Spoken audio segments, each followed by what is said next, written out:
Hey, what's up, Coach? Thanks so much for joining this 53rd episode of the Coach's Locker podcast with Chris Fore. Really appreciate you being here. This is an exciting podcast, I believe. I've got a 20-year college coach coming in to spend some time with us. This past season, Noah Jospeh was the co-defensive coordinator and safeties coach at Rutgers University. So pretty exciting having a guy like this on, spend some time with him. Friend of a friend type of thing who reached out to me. Coach Jospeh, just to tell you a little bit about his background, started at Drake back in 2000, Drake University as a GA, moved on to Eastern Kentucky, Iowa State, Eastern Illinois, Montana State, North Texas, Indiana, where he was a safeties coach and the recruiting coordinator, and then on to Rutgers University. So 2018, Rutgers defense finished 4th in the Big Ten, 19th nationally. He's an excellent recruiter, kind of something he's known for, is that ability to recruit kids. You'll hear him talk about recruiting kids specifically out of California, of course, Texas, Florida, the big three, extensive experience in those three areas. He was an integral part of the 2015-16 coaching staff at Indiana University, where the Hoosiers went to back-to-back bowl appearances for the first time since 1990, which is pretty amazing. Last 5 years spent in Big Ten, having a lot of success there, and I'm real excited about. I love talking about the coaching career of somebody. So coaches, like a lot of us coaches, a pretty humble dude. But I'd kind of push him a little bit to get some of the success he's had out of him. But when you read his bio on some of the different places he's been, has had a lot of success and was very gracious, spent over an hour with me. So it's a long podcast. You can listen to it in short bites or all at once. But one of the things we did like the last 12 or 15 minutes was I took questions from a lot of you via Twitter and asked him. And he was that went really good. He enjoyed that. So again, here we go. We're going to check out a great podcast here with Noah Jospeh. We get into talking about his career. We talk about, managing a position room, as they call it at the collegiate level, managing that position group of defensive backs. We talk about, what makes a great on-the-field coach. We talk about defensive game planning, what steps they went through at Rutgers to plan a defensive, put together a defensive game. And also a little insight, behind the veil this year at Rutgers, head football coach Chris Ash was fired on September 29th. So this year they start the season 1-3. Coach tells a very interesting story about how that, kind of came to be. His office was right next door to head coach Chris Ash, who they've coached together on and off for 20 years, very good friend of his. He talks about, how that went down, how the staff was notified, and just really interesting to get that, ugly side of football, kind of figure out how that happened and just what he's been up to since. So enjoy the 53rd episode of the Coach's Locker podcast with Chris Fore. You are listening to the Coach's Locker podcast with Chris Fore, a place for all coaches to call home. The Coach's Locker podcast is a part of the Football Coaching Podcast Network. Please visit footballcoachingpodcast.com to hear and see our entire lineup of top football coaches coming to you every single podcast with valuable information to help you and your program. The Coach's Locker podcast with Chris Fore exists to help prepare coaches to be hired for the job of their dreams and to provide coaches with dynamite resources to become even more successful in their field. You can reach me on Twitter at Coach Fore. That's at COACHFORE. And my podcast home is at 8laces.org/podcast. That's 8laces, EIGHTLACES.org/podcast. Welcome to the Coach's Locker podcast with Chris Fore. Now, let's get after it.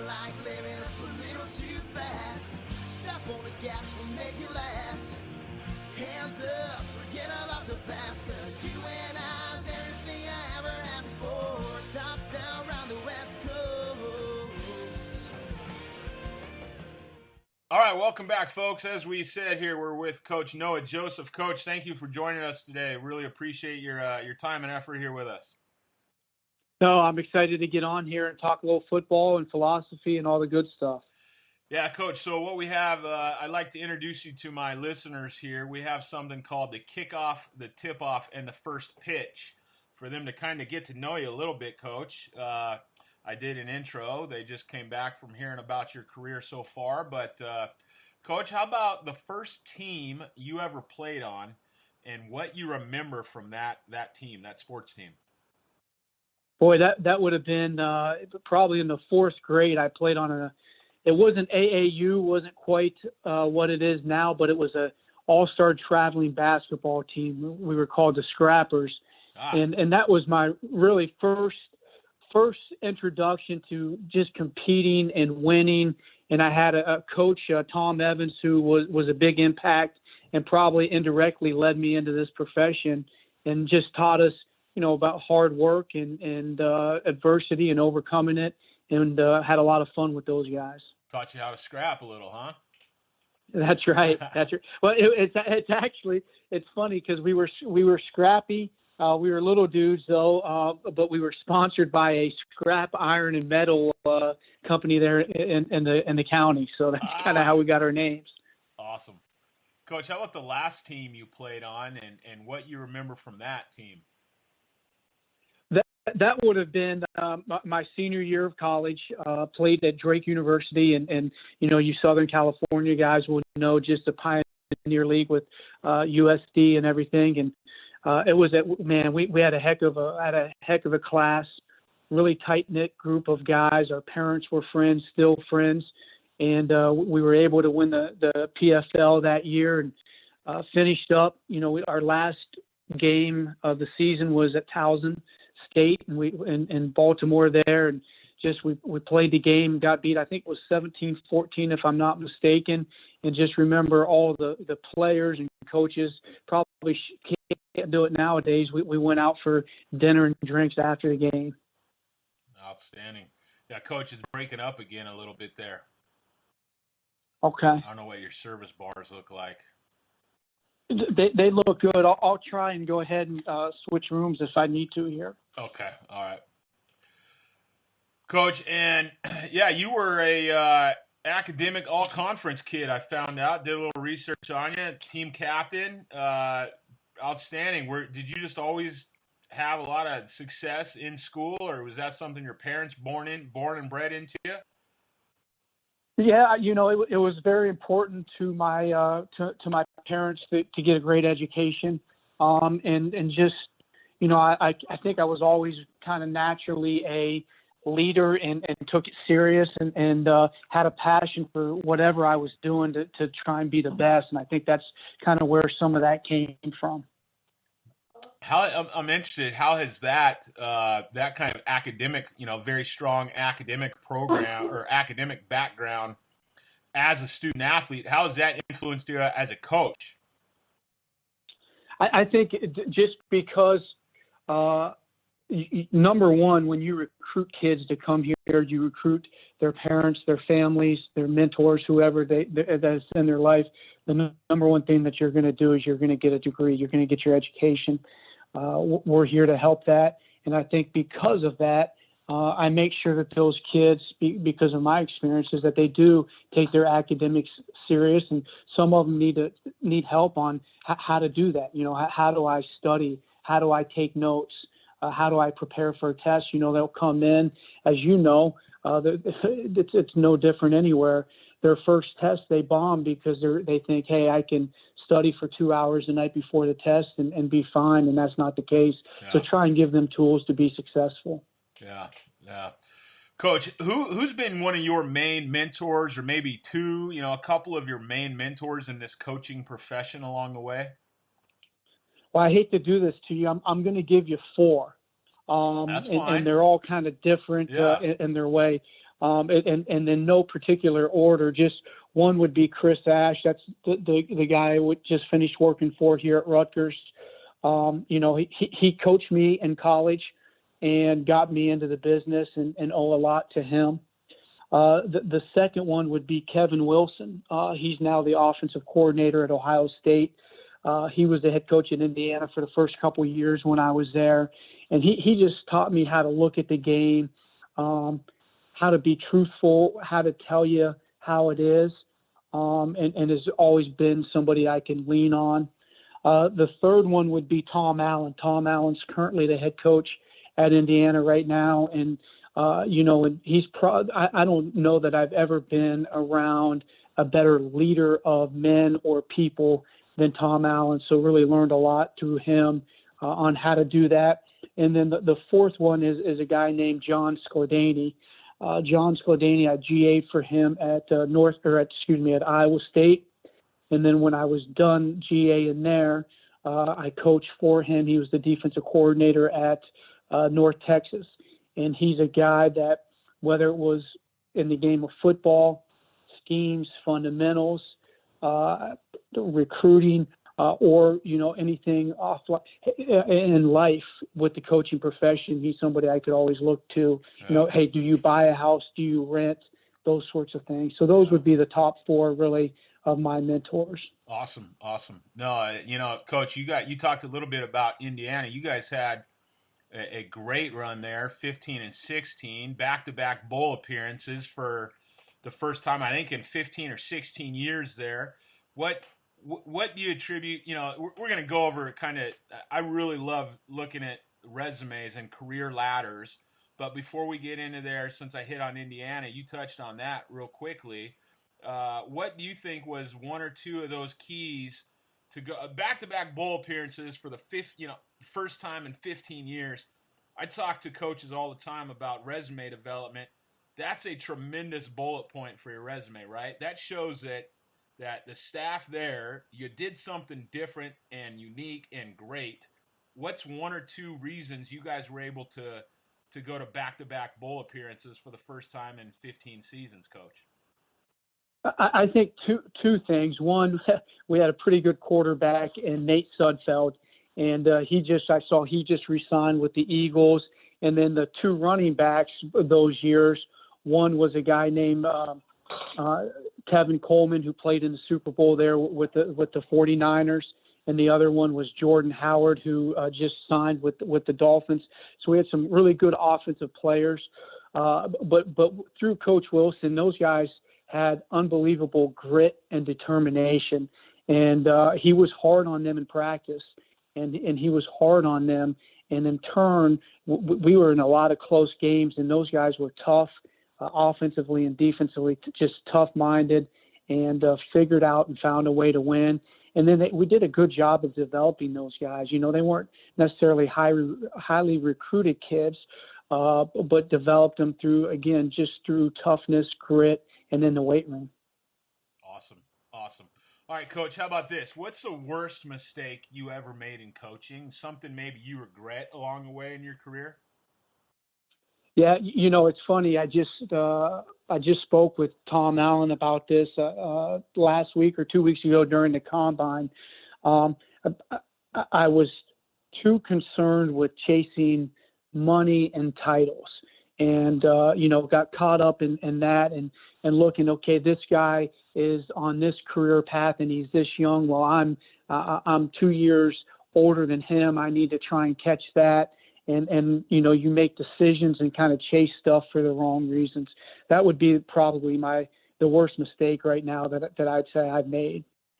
Gotcha. Yeah, no, we all, every coach has done that. Some, high school, college, NFL, I'm sure at some point has made that type of mistake. I think that's something we all learn going through this profession at one point or another. If you haven't already, coach out there listening, if you haven't made that already, listen. Another guy here, Coach Jospeh, sharing that insight. Coach, how about what's your greatest accomplishment as a coach? What do you feel the best about at the end of the day? If you never coached another game in your life, what would you look back on and say, man, this is what I'm most proud of? Honestly, it's anytime you get a phone call that one of your players is getting into the coaching.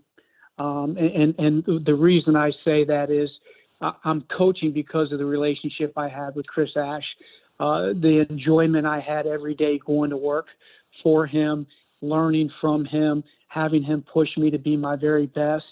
And because of that experience, I had such a great feeling about coaches, about the game of football, that I wanted to do that. So if I can have a player that wants to be a coach, to me, in my mind, that I've had that kind of impact on him. And that's what we're doing this whole thing for, is to have great impact on the young men we're in contact with every day. Yeah, absolutely. Coach, looking at your background, you're a proven winner. You're one of those guys. A lot of guys, are guys who a lot of coaches, it seems to me they're either guys who had a lot of success playing and in coaching, or they're guys like me who never had a lot of that success. My senior year we were 1-9 in football. It was a bad season. But you're one of those guys who've been a proven winner at every level. Starting back, state champion in basketball, I believe, right? High school basketball. Yeah, we were. It's funny because that fourth grade Scrappers basketball team, we used to do layups, and we called them state championship layups. Nice. And and whatever, 10 years later or 8 years later, whatever it was, we ended up winning in the state of Ohio. We won the state championship. So, so I've been blessed. I've been around great people. But I think I've also added some to that, just my determination and my passion for everything I've done, to constantly study or work to try to be the very best. And it's paid off, and to being able, to win, make playoffs, win bowl games, and do some things at schools that maybe they shouldn't do. Yeah, and that's a good way to do it. Things they maybe shouldn't do. I know at North Texas, you guys had 9 wins, 20, top 20 defense in the nation there. Again, Indiana, back-to-back bowl games. So what I see when I hire coaches myself, as a head high school coach and an athletic director here at the high school level, I want guys who have overachieved, right? They were expected to finish 4th or 5th. They finished 2nd or 3rd, That's how I always evaluate guys when I'm looking for them for my staff or my school, guys who have overachieved. And that's what I see throughout the course of your career, which is real cool. And again, I love talking about the career development of guys and how they've moved up. We're lucky, Coach, to have you again, to have a Big Ten defensive coordinator talking with us today, sharing with us a lot of high school guys who listen to this. We appreciate your time. Coach, let's talk about that career path for a few minutes here. I believe when you started there at Drake University, Coach, that was a 1AA school? Yeah, so Drake, they're in the Pioneer League. Yeah. So it's 1AA non-scholarship, and kind of started there. And, again, Chris Ash was my coach, so I started helping him out and working for Rob Ash, who was the head coach there. And then, from there, I went to Eastern Kentucky, and that was a great experience there at Eastern Kentucky. That was with a guy named Roy Kidd, Roy Kidd was a legend. When I was there, he won his 300th game, which was unbelievable to be a part of. Wow. And then, hooked back up with Chris at Iowa State to GA there at Iowa State. And that's where I hooked up with Chris and then John Skladany, and then really got my first full-time gig at Eastern Illinois University. So that the year before I got there, they had a quarterback by the name of Tony Romo, who ended up being a pretty decent player. Yeah. Got my start there, full-time coach, and had some great teams there. One of the best games I've ever been a part of as a coach happened there at Eastern Illinois. Just having guys execute how you want to and playing great and with passion. And then from there, I don't know if you want me to kind of tell you where I've been or. Yeah, hold on. Tell me about that game you just said. One of the best games you ever coached? Yeah, so it was the last regular season game. I don't know if it was 2004, 2005, something like that. we were in the Ohio Valley Conference, and we were playing at Jacksonville State to win the game, or to win the title. So it was a deal where if we won the game, we won the league outright and got the automatic bid to the playoffs. If we lost the game, then it'd be a three-way tie, and they'd actually do a coin toss to try and determine who would get the automatic bid. And just we played. I mean, I can just picture it in my head right now. We played unbelievable on defense. Just guys executing crack replaces and making tackles. And we were up 10-7, and Jacksonville State threw a Hail Mary to try and win the game at the end, and had an All-American safety went up and knocked the ball down. And unfortunately, it was a crazy deal. He knocked the ball down, and when he came down, he dislocated his ankle. So everybody's going crazy and didn't even realize what he did. Yikes. Coach, so talk to us a little bit about being a GA, because one of the things I'm seeing, Coach, in this business, my resume, my consulting business is probably 70% high school, 30% college guys. And one of the things I'm seeing is guys who, I hate to say, I'm 43. I sound ancient sometimes when I talk with some of these younger guys in their 20s, but just guys who don't want to work real hard anymore. Talk to us about being a GA. You GA'd at a few different places. What were those days like? What's the length of the day? What's the work week during the season look like? Boy, I'll tell you, I loved it. And it was so different then than it is now. And just like when I GA'd, there was one GA on defense. And now you have two GAs. There were no quality controls. There were no analysts. You might have a student or a former player that could help with a little bit of stuff, but you were doing all the breakdowns. So you had to input everything into the computers, break it all down, watch it. You had to run all the cut-ups. You had to put everything on the board by yourself as far as, defensively, what we would look at. You'd want their formations drawn up. And then from there, from their formations, you had, their top plays, run and pass. In every formation, it could be, gun strong, gun weak, pistol, all that kind of stuff. So that's 3-4 formations right there. You didn't have quite the technology now where it prints everything out. You had to kind of go through and calculate it all up. Then you had to get all the practice plans. You had to draw cards. You had to get the practice plans put together, what everybody wanted, make sure everybody was on the same page, pass those out, and then help whatever position you were with. That was the fun part, going out to practice and helping those guys out.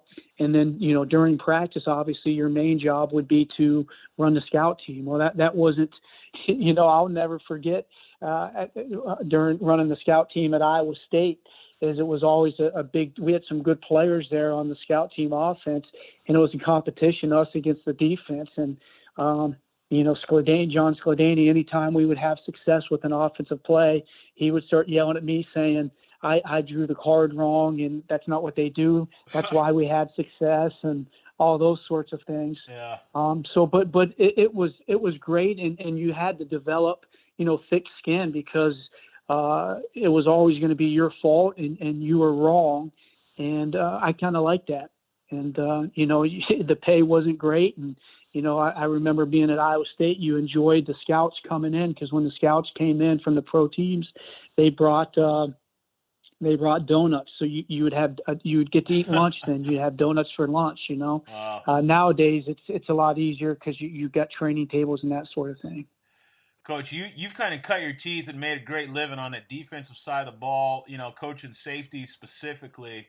How did you get into coaching, safety specifically? I know that at Eastern Illinois, you talked about that first full-time, job, making a little money, not being just a GA. You guys produced one of the top-ranked pass efficiency defense in the nation in 2005. So how did you go about being a defensive back, a secondary expert? Well, I don't know if I'm an expert, but the one thing that I've always been able to do is I've been able to try and get guys just to have a passion about what they do, and some stuff kind of that you talk about all the time with these guys is I want to give them a mindset, and whether you're playing DB, whether you're taking a test or trying to get grades like we talked about earlier, whether you're trying to get a girlfriend, I want to give them a mindset. And, something I've picked up through my wife being an educator and through Coach Allen a little bit is kind of guys think of things of three. So the mindset I try and give them is in everything you do in life, you've got to have an edge about you. You've got to be starving, and you have to have great focus.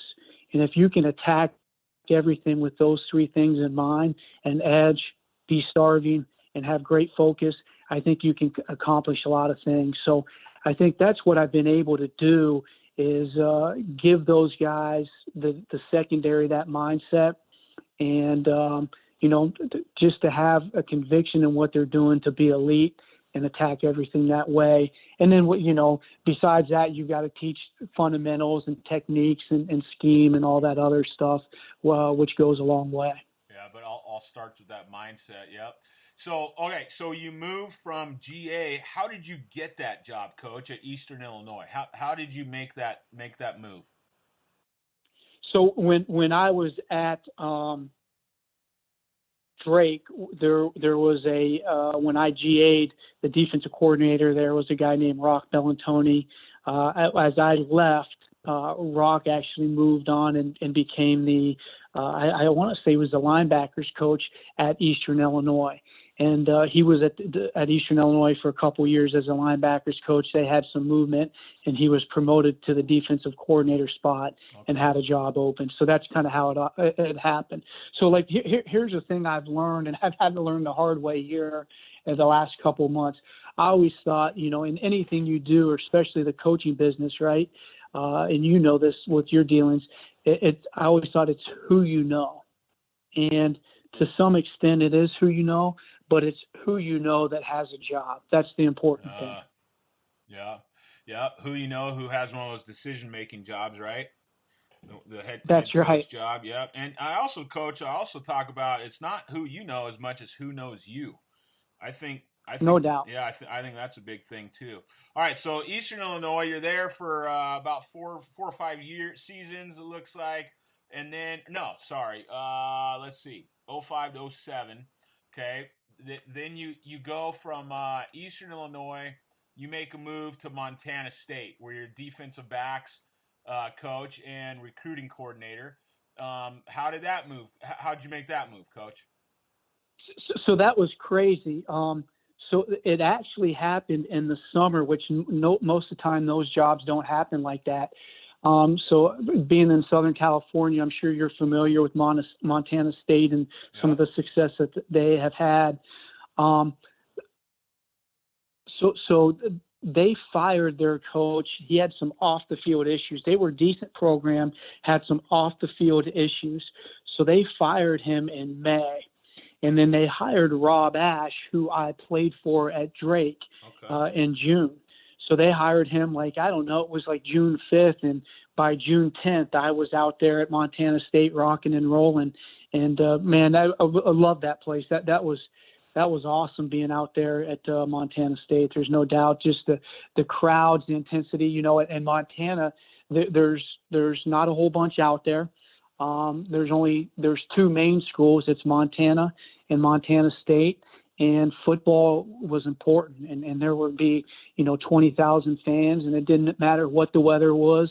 They were passionate about everything that they did and their football out there. Yeah, that's awesome to have that kind of fan base. And Coach, again, we talked about your secondary experience. You guys led the Big Sky Conference in pass efficiency, defense efficiency. Awesome. You guys finished, number one in the league with sacks, meaning the backfield did a great job of taking care of their guys. That's neat to see. Coach, talk to us a little bit about recruiting, because now this is the second school you've been you worked your way into becoming a recruiting coordinator. Now, it's another advice I give to coaches all the time is you can't just do one thing great. You got to do a bunch of things great. And at your level specifically, that collegiate level, you got to be a great recruiter. You become a recruiting coordinator. How did you end up working your way into that title? That was awesome. And I still, to this day, the recruiting is one of the things that I feel like I do the best job at is not only recruiting players, but recruiting the right guys to the program that I'm at.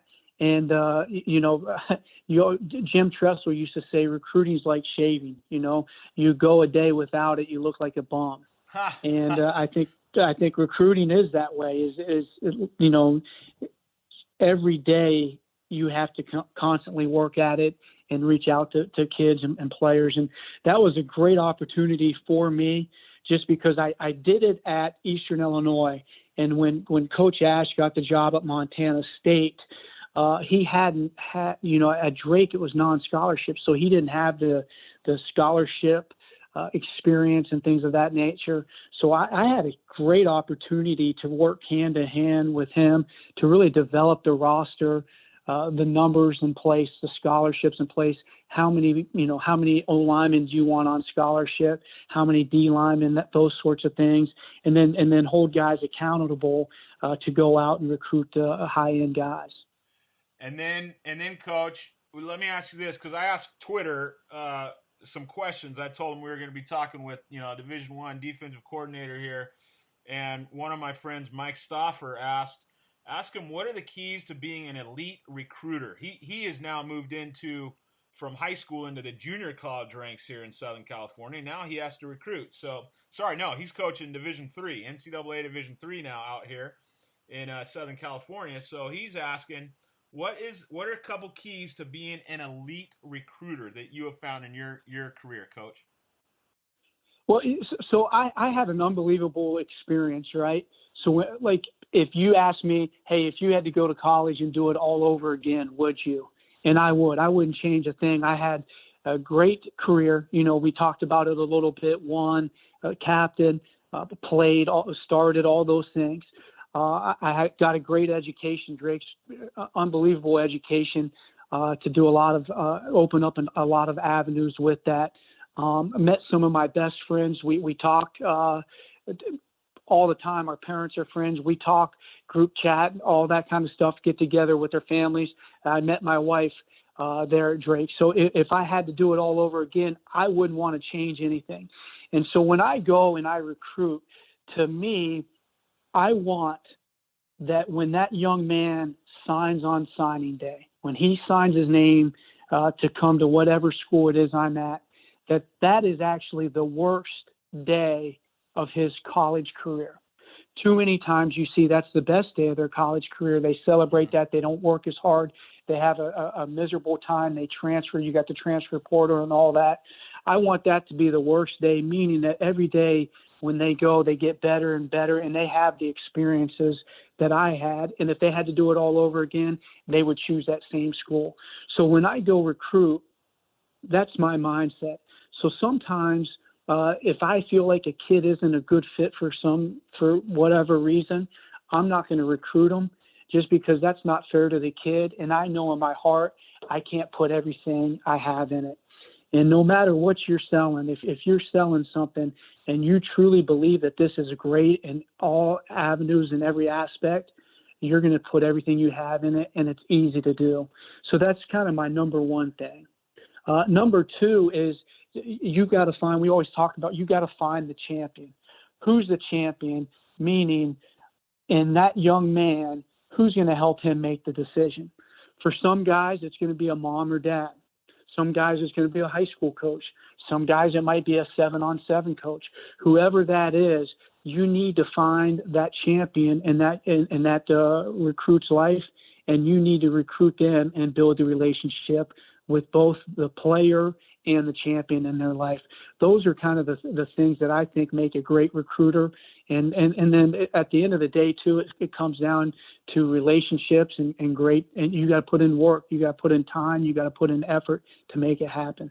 I love what you say there about finding a champion, and I think that your experience as a player, and an academic All American type of guy, that definitely sets a table. You puts you in a position to know a lot more what to look for, which is awesome. Coach, I saw in one of your bios you had a 100-yard interception return. Yeah, I always kid the players on the team and stuff because it will never be broken. It could be tied, but it could never be broken. Yeah. So Awesome. And then you moved to the University of North Texas, Coach. Talk to us about that move. Yep. So again, that was a great opportunity. Dan McCarney was the head coach, who was the head coach at Iowa State when I GA'd.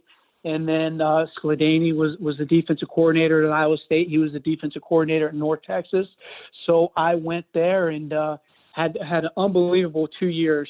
First year there, we were okay, and that was Coach's second year there. We were okay, kind of got better as the year went along. And then my last year there, we had an unbelievable season. Won 9 games, played really, really good defense, had some fun kids. We were, we weren't very tall in the secondary. I don't think we had anybody over 5'10", but they played with a lot of heart, a lot of passion, made a ton of plays, were very, very physical, won a bowl game. That was a fun year being a football coach. Yeah, 9 wins you guys had, tied for the second most in program history. Again, great bullet point, to put on that resume. You also coached some all-conference selections. So again, having that, making your mark as a secondary coach, that's awesome. You leave University of North Carolina and get into the Big Ten here. Indiana University, again, the defensive recruiting coordinator and coaching the safeties. How'd that move come about, Coach? So we kind of hit on this earlier about one of the worst mistakes I ever made was chasing money and titles, right? Yeah. Well, this is how I got to Indiana is how you do it. Is I wasn't looking for a job. I was recruiting my butt off. I was coaching my butt off and had great kids that really believed and played hard for us there. And because of that, we had a great defense. And this is one thing that I admire about Kevin Wilson. Kevin Wilson was trying to hire a DB guy, didn't really have a guy in mind. My name had been brought up to him by someone else that he knew. And so he kind of went through, and what he was doing actually is he went through and he looked at a bunch of stats, total defense, takeaways, red zone defense, third down defense, and looked at kind of the top 20. Who are some teams in there that were in there that maybe shouldn't be, right? So when you look at those, you expect Alabama and Ohio State and Clemson. Those guys are always going to be there. But at North Texas, because we were playing so well, we were in a lot of those top 10, top 20 defenses in all those categories. So, again, it kind of came back full circle where I want to look and see who's at North Texas. Is there somebody there? And when he looked it up, and hey, I remember that guy's name. He's there at North Texas. Interesting. Maybe he's a guy I should look to. Yeah, that's an interesting way. So he finds you, right? We talked about that. It's not necessarily who you know, but who knows you. So Coach? He calls you up. How does that go? This is the most amazing thing. So he calls on a Tuesday night. He calls about 7:00. I'm putting my daughter to bed, and this is Kevin Wilson. Do you have a minute to talk? I said, sure. Talks for a while about the job and all this. He goes, well, I'll be honest, I'm not sure if we're going to have anything open. I wanted to see if you'd have interest. We've got a guy coming in tomorrow that has some Big Ten experience. If things go well, we'll probably hire him, and that will be it.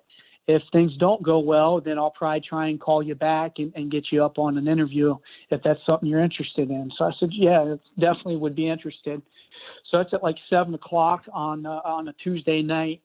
He calls back around 9:30. Hey, the guy backed out. I'm looking at flights. I can get you in tomorrow morning, leave you out of Dallas at 7. You'd be in by 11. What do you think? I said, well, Coach, I've got nothing for you. We actually had the week off because it was after signing date and all that. And he goes, don't worry about it, just come out. So I went out there, and obviously I must have done a decent job on the interview, and got the job. And like I said, Coach Wilson has ended up being one of my mentors.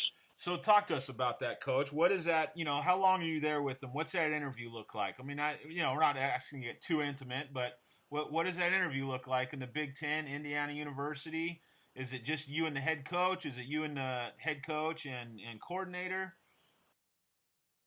So it was, it was a unique deal because the following year they were playing North Texas. So it was interesting.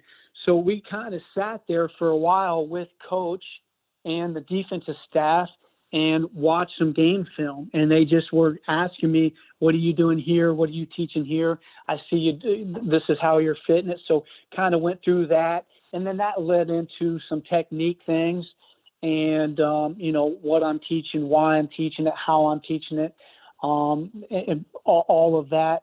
And then a lot of it was, and I think this is the most important thing, there's a lot of great coaches out there, a lot of guys that know a lot of things. In the coaching profession, it's a challenging game. It's challenging. It's long hours. You're away from your family. There's stress. There's pressure to win, pressure to recruit, all that it's got to be a good fit, that you've got to be able to, when you're locked for, 15, 16 hours a day, you've got to be able to get along with those guys. You've got to be able to have open conversations or disagreements where, hey, I don't think we should fit it like this. I think we should fit it like that. Yeah. And to be able to have those conversations and arguments and not let it get heated or let it get personal, get on the same page, walk out of that room and go teach your team and everybody this is the best way to do it. And this is how we're going to win this game. And so I think just spending time with the staff in that aspect, I think they felt like I would be a good fit. Yeah. No, that fit is absolutely key. Okay, so you're at Indiana for 4 years, and then you go to Rutgers, Coach. What again? Talk us through that move. So it's a promotion, right? You're going from coaching a secondary to now becoming a defensive coordinator and coaching a secondary. How does that happen? It was a tough deal, just because I enjoyed when I was at Indiana. We went through a coaching change. So my third year there, Tom Allen was a defensive coordinator. We went to, like you mentioned earlier, back-to-back bowl games. Well, we're on the road recruiting in December. We had already won 6 games and had a bowl. We knew we were going to a bowl game. And they called Coach Wilson off the road. And being the recruiting coordinator, I knew that he called and said, hey, you're going to have to cancel my day for tomorrow. They want me coming back. So I figured something wasn't good. And I actually let Coach Wilson go. So that was an interesting transition to be through. And they promoted Tom Allen and made him the head coach. So I knew I would be safe there at Indiana with Coach Allen getting promoted. So when that happened, you still never know, am I Coach Allen's guy? Am I not? Kind of how the dynamics works. And so Chris had an opportunity. His secondary coach left, so he had an opportunity to bring me in and wanted me to come in. Obviously, having the relationship that we had, we were in constant communication about what was going on at both places, and just felt like that was the best move to come out here on the East Coast and work under him and be around him every single day. Yeah, that's awesome. And then, Coach, to kind of bring us up to speed here, unfortunately, Rutgers, Coach Ash there, as the head coach, gets fired this past September, right around the 29th or so of September. You guys, unfortunately start the year 1-3, and it's not very often we see a mid-season, firing like this. But I mean, how did you find out about that, Coach? Did they just bring you guys all in a room, or did you find out on social media like we see sometimes now? Yeah, no, we lucky enough we did. So, that was a tough thing for two reasons. One, I'd never been fired before and always had a lot of success. And so one, to get fired was tough, but then two, because of my personal relationship with Coach Ash, It made it even more difficult. But yeah, so it was a Sunday. We played Michigan. We didn't play very well against Michigan. And my office was right next door to his, and I'm sitting there. We had staff. We had we graded film, met defensively, had a staff meeting, went through it, and then we had about a 2-hour break or so before we would get together with our players and go through the game film. And I was sitting at my desk actually doing some prep for the next week's opponent, and the AD and assistant AD walked by my room and shut the door. So anytime that happens, that isn't good. So they walked out. They walked into his room, shut the door, and then about 5 minutes later, we get a text, "Hey, emergency staff meeting." So we went into the staff room, and Coach Ash told us that they had relieved him of his duty, and that was it. Wow. Yeah, I don't want you to ask, tell us anything you don't feel comfortable with, but did he feel like he was on the hot seat, going into that week or those couple of weeks? Yeah, I don't know necessarily that week or those couple weeks. Yeah. We won our opener. We didn't play very good at Iowa, our second game. And then we had a chance to beat Boston College at home, which we needed to win that game. And when we did not win that game, we knew that, hey, we had to make some stuff happen throughout the rest of the season in order to save our jobs. Didn't think that it was going to happen at that point in time. Yeah, man, that's got to be brutal, Coach. So, so Coach Ash is relieved of his duties then, but you finish out the year, right? Yeah, we all finished. So they let go of him and our offensive coordinator. Yeah. They promoted a guy on staff who was a longtime high school coach here in the state. And, his family, his dad was a legendary high school coach. So they promoted him to be the interim head coach. And I'll be honest, man, I'll give our kids were awesome. Yeah. And I didn't know what to expect. And, man, they came every day. We had fun. They worked hard. They got better and better. So it was great, and because of the players. Yeah, I mean, that's got to be a really interesting situation, to be finishing out the season, but knowing like, hey, they're bringing a new head guy in. A lot of times the new head guy in is going to have all his own staff. So where am I going to be? That must have been personally, professionally, Coach. I mean, here you are. We just walked through your career. And some, thank you guys for listening. Some of you listening might have been bored by walking through the career, but I love this stuff. I love hearing it. I know a lot of you guys love hearing this career stuff as well. It's really intriguing to me. So, Coach, you've climbed this ladder, made great moves to, let's face it, you've made bigger and better moves your entire career, right? Promoted up into the Big Ten, and then it's like, boom, it all comes, kind of crashing down, right? How have you handled that personally, professionally?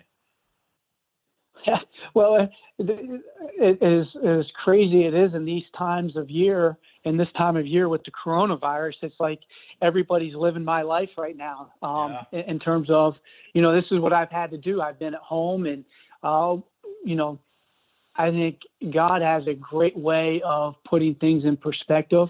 And I think I was going at a pace where I was putting too much into coaching football and neglecting maybe my wife and kids a little bit. And I think he knew I needed a change of pace and just to reflect a little bit on how blessed I am with the people in my life. And so, we've got a great routine. My wife and I had a great routine where I'd get up in the morning, get the kids off to school. We'd go work out, and then I had a little office here at the house, and would go back and watch film and study stuff and talk to people and network and try and get jobs all afternoon, and then kind of relax a little bit in the evening and do it over every single day. Yeah.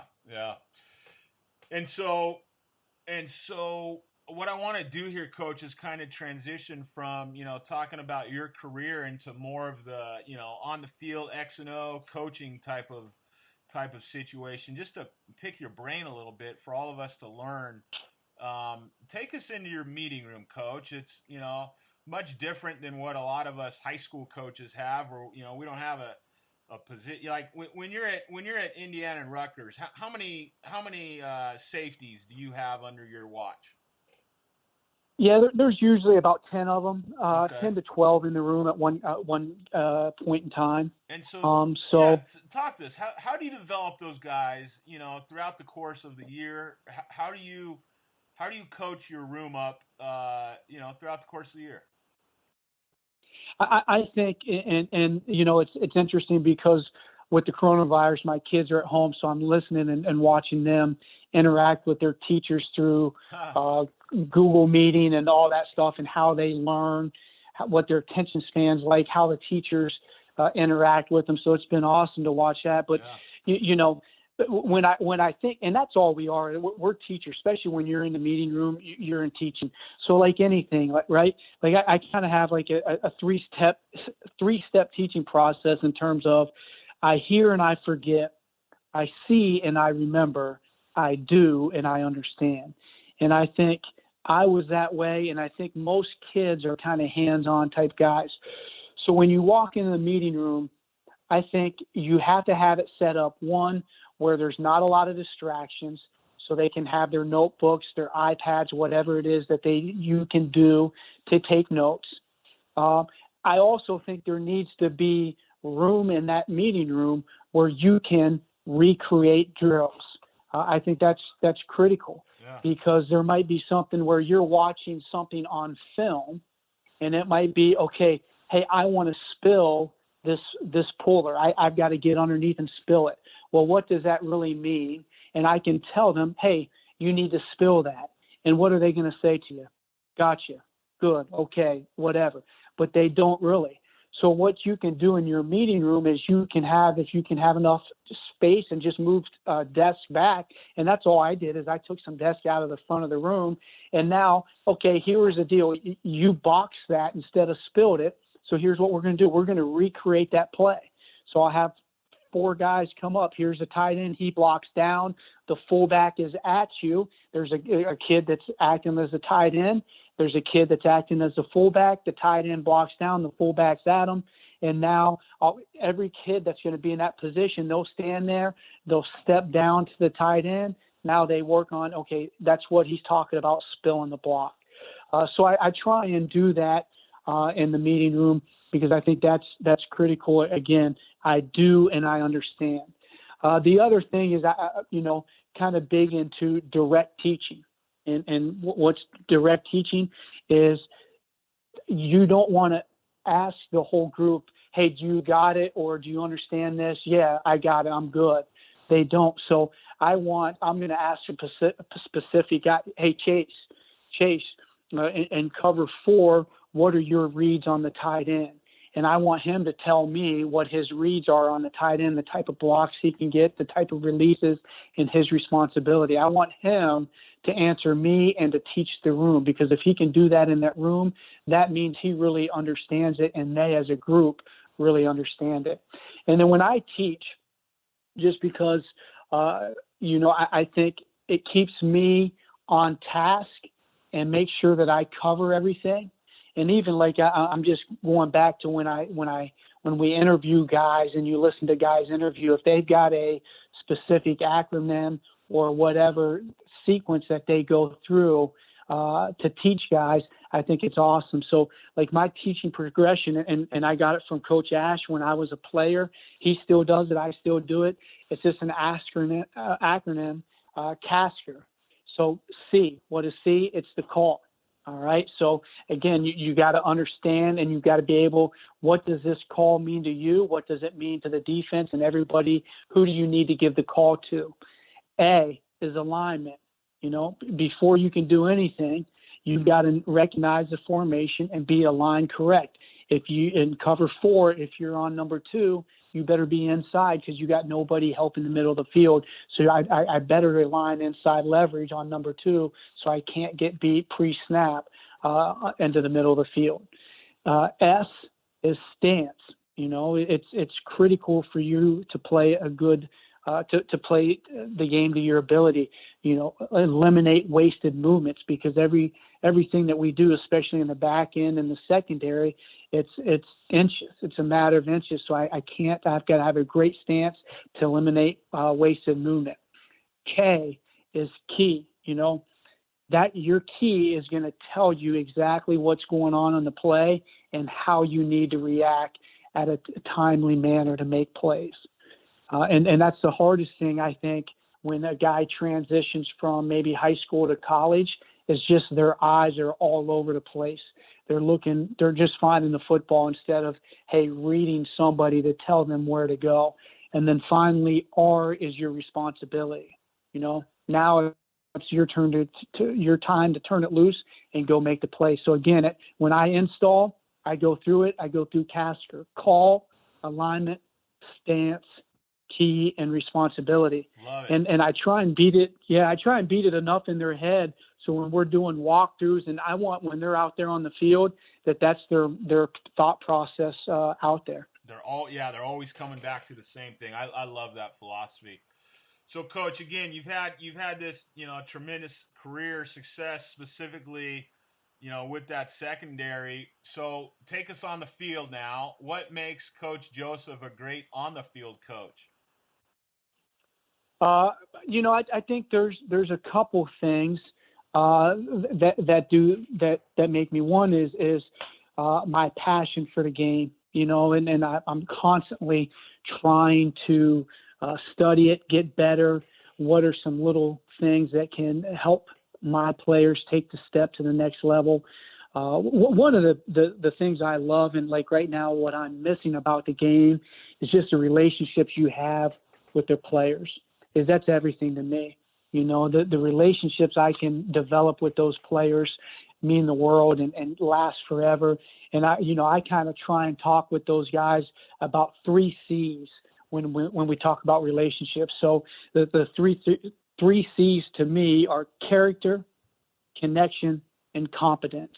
And I think if I can develop those with each individual player, it allows me to coach them hard, to coach the details, and to take their game to the next level. So like when I talk about character, really it ends up being trust, that I live my life the right way, that they see that, they know if I say something, I'm going to do it, and they can trust me. That leads them to put a lot on my plate. The second C is connection, that I care about them, that they know, hey, if something's going on at home, they can call me. It's awesome. I got a call on, I guess it was Tuesday. What's tonight? Tuesday night, from a young man that I recruited, that they are supposed to come back. They're on spring break here at Rutgers, and I'm not coaching here right now. They're supposed to come back on Sunday, but they shut the school down, so he can't come back. So just his advice on what he needs to do. So if I can have a connection that they know that, hey, I really care about you as a person, more than just a football player, then they're gonna open their heart to me. And then the third C is competence. That I have the knowledge and skills that I can give them to make them better. So if I can have those 3 C's with my players and those kind of relationships, now the avenue in order to open up their game is limitless. And so, but then when I go onto the field, I think, there are no shortcuts. And I love fundamental drill work. And, we talk all the time, Coach Ash does, about when you're doing drill work, there's kind of 2 types of drills, right? There's developers and there's specifics. And you need to have a plan and work those every time you're out there. And what are developers? Developers are those skills that you have to do every day as your position. Your EDDs or whatever, as a DB, you better be able to backpedal, plant, and drive. And then your specifics, well, now you got to work on those. What throughout the course of this game are going to come up? Are they going to give us stacks? What are going to give us stacks? So we need to talk about in cover 4, this is how we're going to play it, and we're going to work through it. In cover 3, this is how we're going to play it. We're going to work there on third downs. These are the calls we're going to do, and we're going to work through it. So trying to break down the fundamentals where you have developers and specifics. And then really when you're doing those drills, I think, you've got to make sure that the players understand the why. Like if you're doing the drills, like, what's the purpose of the drill? Can the players see the drill on film so they know, hey, yeah, I'm doing this drill because it happens all the time in man coverage, top of the route or whatever it be. And then are these movements that the players are using all the time. Love it. Coach, we're going to hit you now with some questions from coaches all over the nation from Twitter. Kind of go, Chris Chaddick here, a friend of mine from Southern California, says, what are the keys to installing a successful weekly game plan? I think you've got to be consistent. You have to be consistent in what you're doing defensively. And the number one thing kind of that I look for, we did as a staff is the number one thing defensively is find out who the OC is, right? What are they trying to do? Are they running RPOs? Are they running the quarterback? Is it a quarterback run team? If they're running RPOs, you're going to play it a little bit different than you are if the quarterback's running the game. And then, so what scheme kind of do you need to run that week? Are you going to play more of your man free stuff, more quarters, whatever is in your base system? That's what you're going to kind of that's what you're going to lead the calls with that week. And then look at matchups. Where do we feel like they have an advantage? How can we help that? Where do we have an advantage? How can we take care of that? And as a DB guy, I heard this from Marcus Freeman, and I kind of really stuck to me. Is you can't be complicated with what you're doing defensively. The games happen. You offensive guys cheat all the time. You run plays too quick. You have 3, 4 options. Linemen are downfield. You're still throwing the ball. So we've got to be simple and be able to get lined up quickly and execute at a high rate. So we talked about, you want to have front multiplicity, but coverage simplicity, and hopefully those awesome. Are some things that, yeah. I love that answer. That's love it. Coach, this is from Jaron Cohen, head football coach, Ponderosa High School, Parker, Colorado. What is the first thing you want to do when creating your game plan? You hit on that just a little bit. And then he asked, stopping their top play, stopping their best player. What's the first thing you kind of do when creating that game plan? Well, you've got to be careful because you've got to look at, when you look at their top play, you've got to understand, okay, based on what we do defensively, is that a play that can be successful? If it is, then that's the number one thing you got to do is you've got to first stop their top plays that you are going to see. And I think that's where a lot of young guys maybe make mistakes is they practice plays, or maybe it's a blocking scheme. They're going to block, zone a certain way versus a 4 down front than they will 4 eyes. They're going to arc the 4 eyes. So you might go into a game week and they're running, zone read, but you're not arcing the 4 eyes when that's what they're going to do. So you've got to understand within their top play, how are they going to block it and make sure you're getting the correct looks.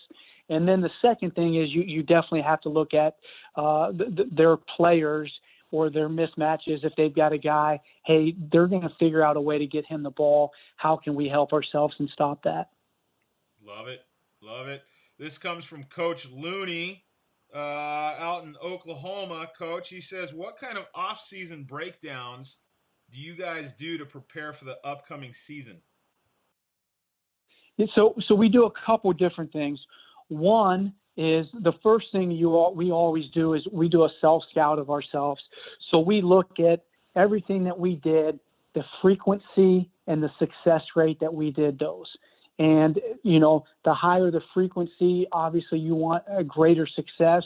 If you had success, why? If you didn't have success, why not? Now we've got to look at, are those certain things that we need to fix?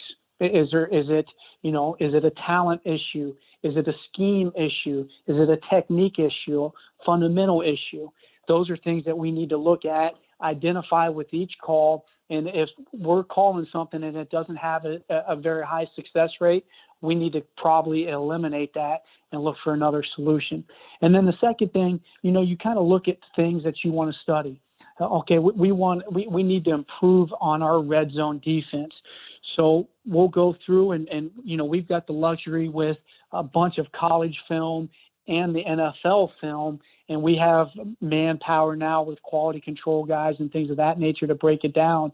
So you go through and you look at the top, okay, here are the top 5 red zone defenses in college. Here are the top 2 red zone defenses in the NFL, and kind of study them and say, hey, what are they doing that kind of fits with us schematically to a point, and let's try and emulate that, study it some more, maybe follow up with questions to that staff. Awesome. This one comes from Coach Curd, offensive analyst, he says, and an OL quality control coach. He's asking this, Coach, when breaking down the opponent, what is their limit on information? How much information are you guys putting in at the collegiate level? He says, beyond down and distance, formation, play, personnel, how do you keep it from becoming information overload? That's the challenge, because with the technology and the manpower now, we put everything in there from hash marks to all the defensive stuff. So what type of defense they're playing. Are they pressed? Are they off? All that. And I think those give you tools if you need to go and look at those and say, hey, if number 2 is always on the ball and number 1 is off, are they doing something? So you can pull up a quick cut up and look at that. But you want to always put in as much information as you can. You don't always have to look at it. And then as you're studying your normal formation tendencies and situational tendencies, if there's something that you think, hey, this might be happening, now it allows you to easily pull up a cut up and really study that. And it's crazy. I mean, I don't know if you know about Pro Football Focus, PFF. Oh, yeah.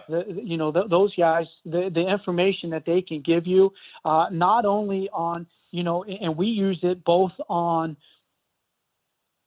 scheme stuff, but also on players. Where are they targeting on third downs?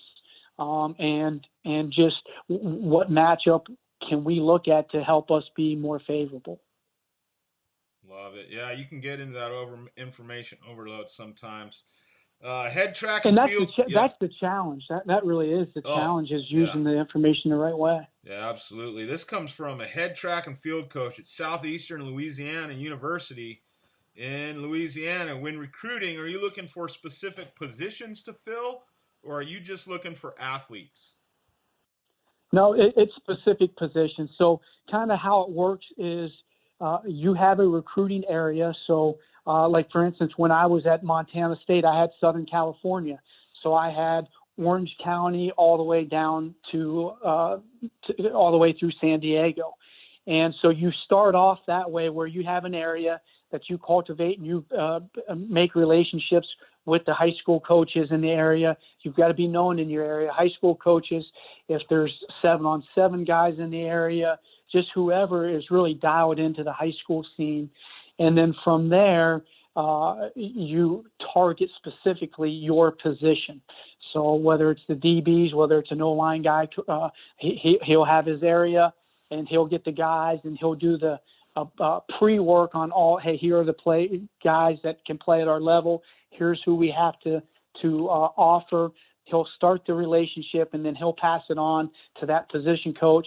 Vice versa, if I'm that position coach, now I'll have some area stuff, but then I'll really concentrate as we get, into January, February, really heavily into now you're working your specific position, and that's it. Yeah, yeah. Coach, if that makes sense. what's your favorite part of the country to recruit? Boy, that's hard. I've spent the most time in Florida, and so those guys, I love. Those kids are just different. Yeah. They love ball. They'll go wherever and play ball. Love being in Texas. I spent a couple years there, and then at Indiana recruited it, and it's awesome because their curriculum is just like us in the college. I mean, they've got more it was great in Texas because you could arrange your day. You could hit 6 schools in a day and watch 6 kids work out between before school athletic periods where they're throwing 7-on-7 to after school practices. And then I enjoyed California. We got some great players to Montana State from California. I thought they were very well coached and understood the game and had a lot of a great skill set to them. So yeah, I mean, you got a lot of experience those big 3 states, Coach: Texas, Florida, California, for sure. Coach, I coached 1 year of junior college football out here, 2017, and I'm telling you what you said about Florida, rock solid. We had 3, maybe 4, 3 dudes I know of. In fact, it's in my Twitter header, is with 3 of these kids. They're all 3 of those kids are from Florida, and those kids, I was so impressed with those Florida kids because they balled out harder than just about anybody. My special teams player of the year that year was a Florida kid. Those kids loved to practice, and those kids played hard. And I'm telling you, I only coached 1 year of junior college, but if Florida is sending out, I mean, all 3 of them from Florida were some of our best players. If Florida is sending out those kids all over the place, man, I was stinking impressed with those guys. So, yeah, that's cool. All right, we got a guy here, Coach. A couple more. I know you've given us a lot of time. We appreciate it. From Columbus, Ohio, Eric Custer ask him how he feels about the false step for the DB position. The false step? Yeah, ask him how he feels about the false step for the DB position.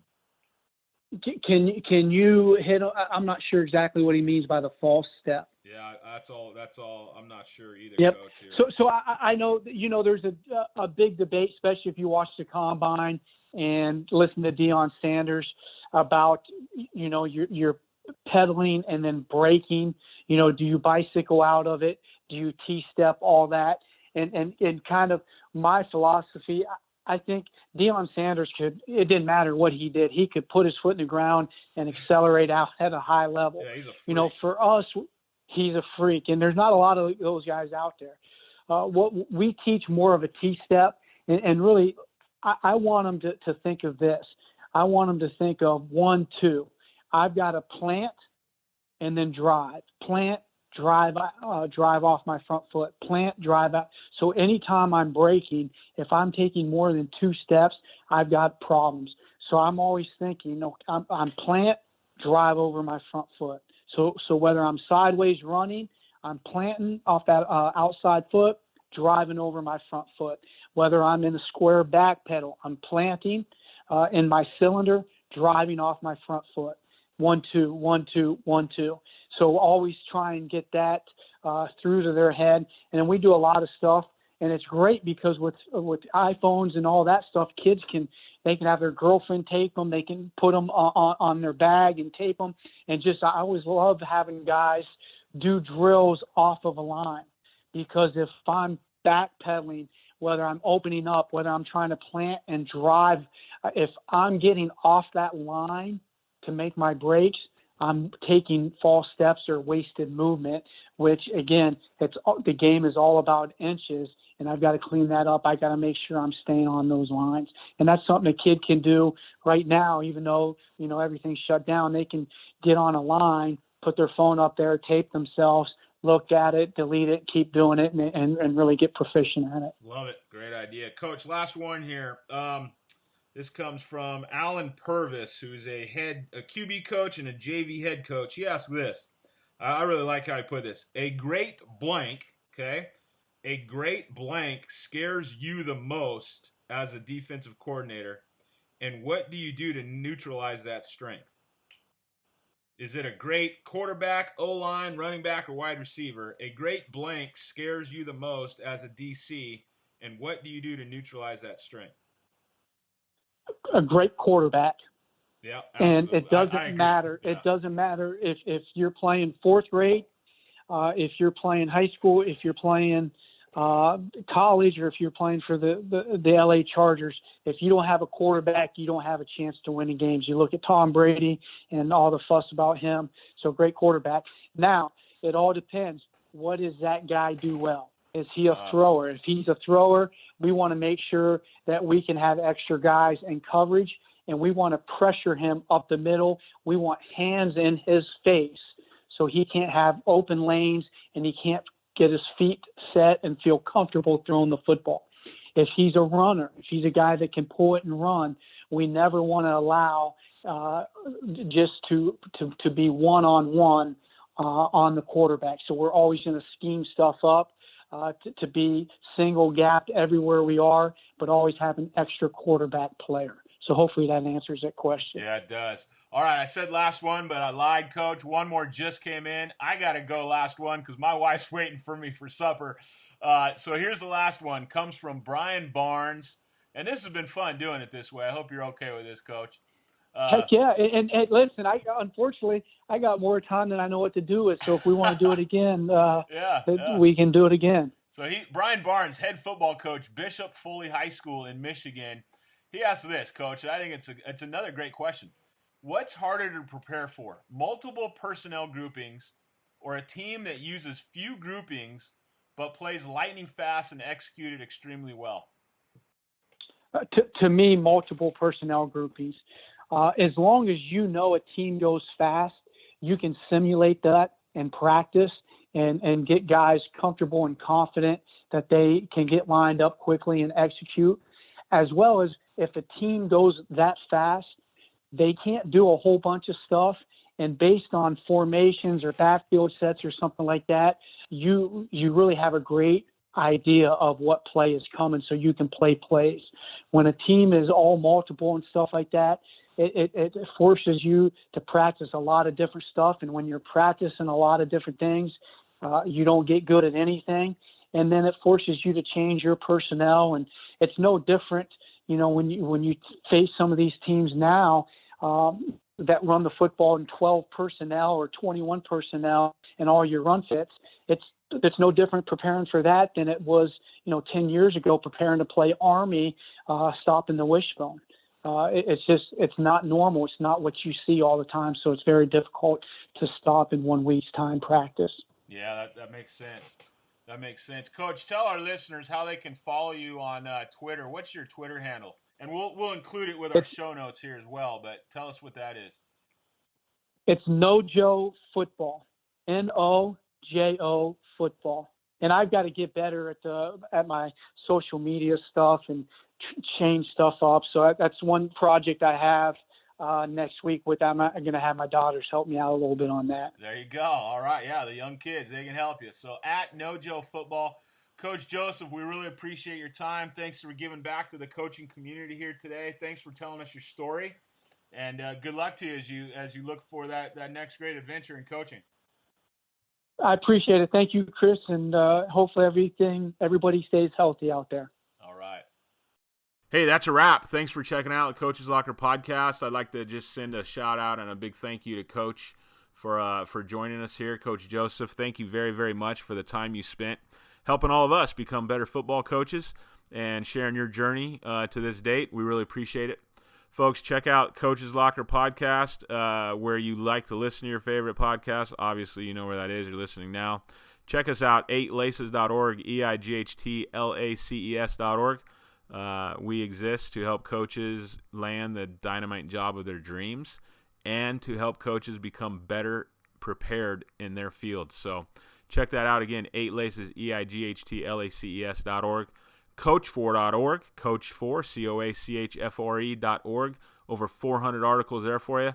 Hit me up on Twitter at Coach4, at COACHFRE. hit me up on email, chris@8laces.org. Have a great day and stay safe, folks.